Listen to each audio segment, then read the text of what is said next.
سورہ الاعراف آیت نمبر 151 میں اللہ پاک فرماتے ہیں، موسیٰ نے عرض کیا، اے میرے رب، مجھے اور میرے بھائی کو معاف فرما دے اور ہمیں اپنی رحمت کے دامن میں داخل فرما لے، اور تو سب سے بڑھ کر رحم فرمانے والا ہے۔ آیت نمبر 152 میں اللہ پاک فرماتے ہیں، بے شک جن لوگوں نے بچڑے کو معبود بنا لیا ہے، انہیں ان کے رب کی طرف سے غضب بھی پہنچے گا اور دنیاوی زندگی میں ذلت بھی، اور ہم اسی طرح افطرا پردازوں کو سزا دیتے ہیں۔ جو بگڑے ہوئے لوگ ہوتے ہیں ان کو اسی طرح اللہ تعالیٰ سزا دیتا ہے۔ آیت نمبر 153 میں اللہ پاک فرماتے ہیں، اور جن لوگوں نے برے کام کیے پھر اس کے بعد توبہ کر لی اور ایمان لے آئے تو بے شک رسول اللہ کا رب اس کے بعد بڑا ہی بخشنے والا اور مہربان ہے۔ آیت نمبر 154 میں اللہ پاک فرماتے ہیں، اور جب موسیٰ علیہ السلام کا غصہ تھم گیا، یعنی تھوڑا ٹھنڈا ہوا، تو انہوں نے تختیاں اٹھا لیں، اور ان تختیوں کی تحریر میں ہدایت اور ایسے لوگوں کے لیے رحمت کا ذکر تھا جو اپنے رب سے بہت ڈرتے ہیں۔ آیت نمبر 155 میں اللہ پاک فرماتے ہیں، اور موسیٰ علیہ السلام نے اپنی قوم کے 70 مردوں کو ہمارے مقرر کردہ فکس کردہ ٹائم پر اللہ کے پاس معذرت کی پیشی کے لیے چن لیا۔ اب اللہ کے پاس جا کے معافی مانگنا ہے، تو اس میں سے 70 لوگوں کو، موسیٰ علیہ السلام جو بت پرستی کر رہے تھے ان کو 70 لوگوں کو سلیکٹ کر لیا۔ پھر جب انہیں قوم کو برائی سے منع نہ کرنے پر تعدیباً، یعنی یہ لوگوں کو، قوم کو یہ برے کام کرنے سے منع نہیں کرنے کی وجہ سے اللہ تعالیٰ ان لوگوں کو تعدیباً یعنی عبرت بنانے کے لیے شدید زلزلے سے ان کو پکڑا۔ سو موسیٰ علیہ السلام نے عرض کیا، اے رب، اگر تو چاہتا تو اس سے پہلے ہی ان لوگوں کو اور مجھے ہلاک فرما دیتا۔ کیا تو ہمیں اس خطا کی وجہ سے ہلاک فرمائے گا جو ہم میں سے بیوقوف لوگوں نے انجام دی ہے؟ یہ تو محض تیری آزمائش ہے، اس کے ذریعے تو جسے چاہتا ہے گمراہ ٹھہراتا ہے اور جسے چاہتا ہے ہدایت دیتا ہے۔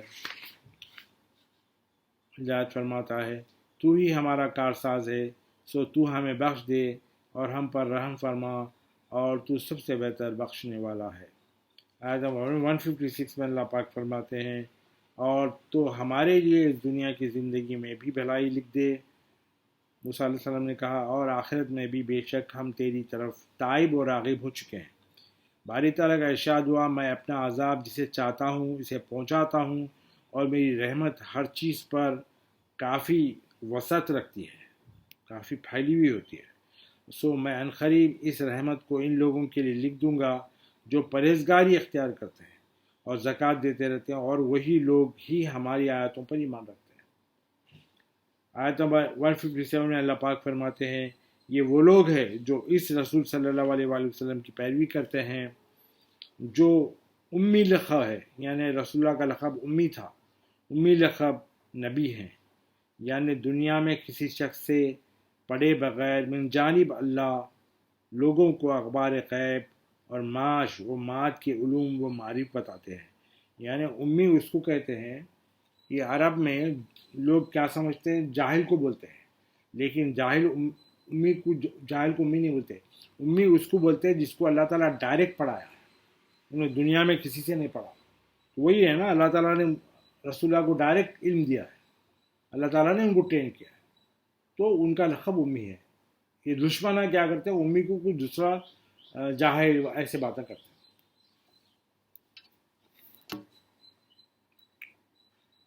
پھر اللہ تعالیٰ نے رسول اللہ کو یہ بھی تعلیم دی، جن کے اوصاف و کمالات کے وہ لوگ جو اپنے پاس تورات اور انجیل میں لکھا ہوا پاتے ہیں، یعنی رسول اللہ کے کمالات اور ان کے اوصاف، ان کے کیریکٹر کے بارے میں جو بہت اچھے، یعنی اوریجنل انجیل پڑھنے والے بزرگ جو ہے، وہ لوگ جو نا رسول اللہ کو اس طرح سے پاتے ہیں، جو انہوں نے اچھی باتوں کو اور جو انہیں اچھی باتوں کا حکم دیتے ہیں رسول اللہ، اور بری باتوں سے منع فرماتے ہیں، ان کے لیے پاکیزہ چیزوں کو حلال کرتے ہیں اور ان پر پلید چیزوں کو حرام کرتے ہیں، اور ان سے ان کے بارے میں بارہ گراں اور توق خیود جو ان پر نافرمانیوں کے باعث مسلط تھے، یعنی اللہ تعالیٰ ان کے گلوں میں توق ڈال دیے تھے، جو اللہ تعالیٰ کا وعدہ ہے نافرمان لوگوں کو اللہ تعالیٰ کیسا کریں گے، تو اللہ تعالیٰ جو ہے نا ایسے لوگوں کو ڈال کے رکھے تھے۔ تو رسول اللہ آنے کے بعد ساخط فرماتے ہیں، یعنی وہ ان کا اوپر سے بوجھ ہٹا دیے، ساخط فرماتے ہیں اور انہیں نعمت آزادی سے بہریاب کرتے ہیں۔ بس جو لوگ اس برگزیدہ رسول صلی اللہ علیہ وآلہ وسلم پر ایمان لائیں گے اور ان کی تعظیم و توقیر کریں گے اور ان کے دین کی مدد و نصرت کریں گے اور اس نور قرآن کی پیروی کریں گے جو ان کے ساتھ اتارا گیا ہے، وہی لوگ سکسیسفل ہونے والے ہیں۔ آیت نمبر 158 میں اللہ پاک فرماتے ہیں، اے رسول مکرم صلی اللہ علیہ وآلہ وسلم، آپ فرما دیں اے لوگو میں تم سب کی طرف اللہ کا رسول بن کر آیا ہوں، جس کے لیے تمام آسمانوں اور زمین کی بادشاہت ہے، اس کے سوا کوئی معبود نہیں، وہی مارتا ہے، وہی زندہ کرتا ہے، سو تم اللہ اور اس کے رسول پر ایمان لاؤ جو شان امید کا حامل ہے، جو شان امید کا حامل یعنی نبی ہے، یعنی شان والا نبی ہے، یعنی اس نے اللہ کے سوا کسی کو نہیں، کسی سے کچھ نہیں پڑھا، مگر جميع پوری خلق سے زیادہ وہ جانتا ہے، اور کفر و شرک کے معاشرے میں جو جوان ہوا ہے، یعنی ایسا معاشرہ تھا جب آپ جوان ہوئے تو کفر اور شرک کا معاشرہ تھا، جوان ہوا مگر ماں کے پیٹ سے نکلے ہوئے بچے کی طرح معصوم اور پاکیزہ رہا، جو اللہ پر اور اس کے سارے نازل کردہ کلاموں پر ایمان رکھتا ہے، اور تم انہی کی پیروی کرو تاکہ تم ہدایت پا سکو۔ آیت نمبر 159 میں اللہ پاک فرماتے ہیں، اور موسیٰ علیہ السلام کی قوم میں سے ایک جماعت ایسے لوگوں کی بھی تھی جو حق کی راہ بتاتے ہیں،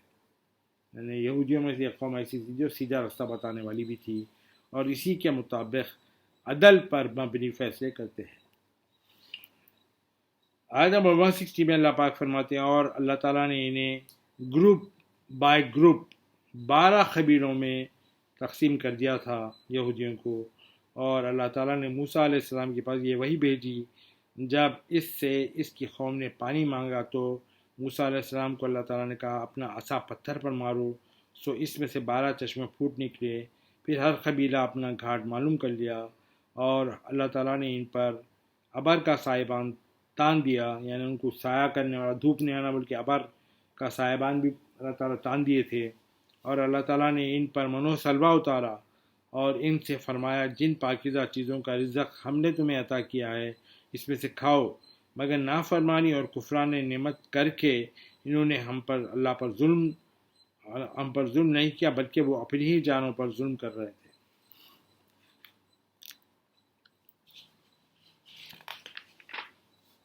آیت نمبر 161 میں اللہ پاک فرماتے ہیں، اور یاد کرو جب ان سے فرمایا گیا کہ تم اس شہر بیت المقدس یا اریحا میں سکونت اختیار کرو اور تم وہاں سے جس طرح چاہو کھانا اور زبان سے کہتے جانا کہ ہمارے گناہ بخش دیجیے اے ہمارے رب، اور شہر کے دروازے میں سجدہ کرتے ہوئے داخل ہونا تو ہم تمہاری تمام خطائیں بخش دیں گے، ان قریب ہم نیکوکاروں کو اور زیادہ عطا کریں گے۔ آیت نمبر 162 میں اللہ پاک فرماتے ہیں، پھر ان میں سے ظالموں نے اس بات کو جو ان سے کہی گئی تھی دوسری بات سے بدل دیا، سو اللہ تعالیٰ نے ان پر آسمان سے عذاب بھیجا اسی وجہ سے کہ وہ ظلم کرتے تھے۔ آیت نمبر 163 میں اللہ پاک فرماتے ہیں، اور اے نبی مکرم صلی اللہ علیہ وآلہ وسلم آپ ان سے اسی بستی کا حال دریافت فرمائیں جو سمندر کے کنارے واقع تھی، جب وہ لوگ ہفتے کے دن کے انسٹرکشن جو تھے اللہ تعالیٰ کے اس میں حد سے تجاوز کرتے تھے۔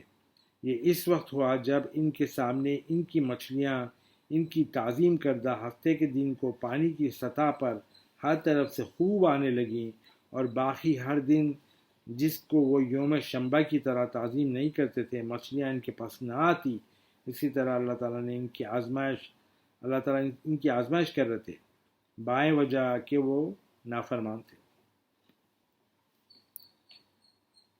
آیت نمبر 164 میں اللہ پاک فرماتے ہیں، اور جب ان میں سے ایک گروپ نے فریضہ دعوت انجام دینے کے لیے کہا کہ تم ایسے لوگوں کو نصیحت کیوں کر رہے ہو جنہیں اللہ ہلاک کرنے والا ہے، یا جنہیں نہایت سخت عذاب دینے والا ہے۔ تو انہوں نے جواب دیا کہ تمہارے رب کے سامنے اپنی معذرت معافی پیش کرنے کے لیے، اور اس لیے بھی کہ شاید وہ پرہیزگار بن جائیں۔ آیت نمبر 165 میں اللہ پاک فرماتے ہیں، پھر جب وہ ان سب باتوں کو چھوڑ بیٹھے جن کی ان کی نصیحت کی گئی تھی، تو اللہ تعالیٰ نے ان لوگوں کو نجات دے دی جو برائی سے منع کرتے تھے، یعنی نہی عن المنکر کا فریضہ ادا کرتے تھے، اور اللہ تعالیٰ نے بقیہ سب لوگوں کو جو عملاً ظلم کرتے تھے نہایت برے عذاب میں پکڑ لیا، اسی وجہ سے کہ وہ نافرمانی کر رہے تھے۔ آیت نمبر 166 میں اللہ پاک فرماتے ہیں، پھر جب انہوں نے اس چیز کے ترک کرنے کا حکم سے سرکشی کی جس سے وہ روکے گئے تھے، تو اللہ تعالیٰ نے انہیں حکم دیا کہ تم ذلیل و خوار بندر بن جاؤ۔ اور یہ بندروں کی جو بہت ساری فوج ہے نا، اس میں یہودی بھی ہے جو بندر بن گئے تھے، ان کی اولاداں بھی ہے بہت سارے بندر، جس کو اللہ تعالیٰ نے بندر بھی بنا دیا ہے اور سور بھی بنا ہے۔ اللہ کے حکم سے سور بھی بنا دیا ان کو، اور سوروں میں بھی ان کی نسل پائی جاتی ہے، لیکن لوگ پھر بھی ڈرتے نہیں اللہ سے۔ آیت نمبر 166 میں اللہ پاک فرماتے ہیں، پھر جب انہوں نے اس چیز کو چھوڑنے ترک کرنے کا حکم سے بدماشی کی، تو خیر یہ تو میں پڑھ دیا۔ آیت نمبر 167 میں اللہ پاک فرماتے ہیں، اور وہ وقت بھی یاد کریں اے رسول مکرم صلی اللہ علیہ وآلہ وسلم جب آپ کے رب نے یہود کو یہ حکم سنایا کہ اللہ ان پر روز قیامت تک کسی نہ کسی ایسے شخص کو ضرور مسلط کرتا رہے گا جو انہیں بری تکلیفیں پہنچاتا رہے گا، بے شک آپ کا رب جلد سزا دینے والا ہے، اور بے شک وہ بڑا بخشنے والا اور مہربان بھی ہے۔ آیت 168 میں اللہ پاک فرماتے ہیں، اور اللہ تعالیٰ نے انہیں زمین میں گروپ بائی گروپ تقسیم کر کے ان کو ڈسبرس کر دیا، منتشر کر دیا۔ ان میں سے بعض نیکوکار بھی ہیں، اور ان میں سے بعض اس کے سوا بدکار بھی ہیں، اور اللہ تعالیٰ نے ان کی آزمائش انعامات اور مشکلات دونوں طریقوں سے کی تاکہ وہ اللہ کی طرف رجوع کریں۔ آیت 169 میں اللہ پاک فرماتے ہیں، پھر ان کے بعد ناخلف ان کے جانشین بنے، یعنی بدماش لوگ ان کے جانشین بنے، جو کتاب کے وارث ہوئے۔ یہ جانشین اس کمتر دنیا کا مال و دولت رشوت کے طور پہ لیتے ہیں اور کہتے ہیں کہ عن قریب ہمیں بخش دیا جائے گا، حالانکہ اس طرح کا مال و متاع اور بھی ان کے پاس آ جائے تو اسے بھی لے لیں۔ کیا ان سے کتاب الہی کا یہ وعدہ نہیں لیا گیا تھا